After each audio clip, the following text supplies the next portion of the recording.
11,000 Mexican অভিবাসীকে ফেরত পাঠিয়েছে যুক্তরাষ্ট্র।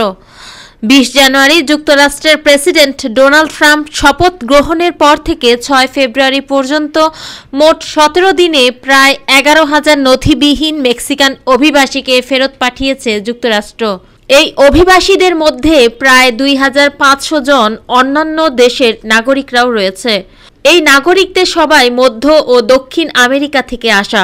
শুক্রবার রাজধানী মেক্সিকো সিটিতে নিজ কার্যালয়ে আয়োজিত এক ব্রিফিংয়ে এ তথ্য জানিয়েছেন মেক্সিকোর প্রেসিডেন্ট ক্লডিয়া শিনবাম।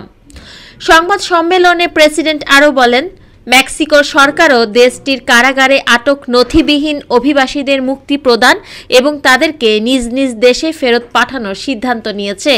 এই অভিবাসীদের যারা নিজ দেশে ফিরে যেতে চায় তাদের আমরা সহযোগিতা করব, কিন্তু সরকারের পক্ষ থেকে তাদেরকে নিজ দেশে ফেরত পাঠানোর জন্য চাপ প্রয়োগ বা জবরদস্তি করা হবে না, সংবাদ সম্মেলনে বলেন ক্লডিয়া শিনবাউম।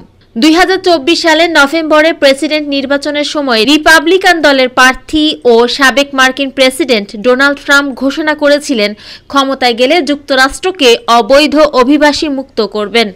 নির্বাচনে জয়ী হওয়ার পর সাংবিধানিক বিধি মেনে গত 20 জানুয়ারি শপথ গ্রহণ করেন ট্রাম্প এবং সেদিন বেশ কয়েকটি নির্বাহী আদেশে স্বাক্ষর করেন তিনি। সেসবের মধ্যে আগ্রাসনের বিরুদ্ধে মার্কিন জনগণকে সুরক্ষা প্রদান নামের একটি আদেশও ছিল।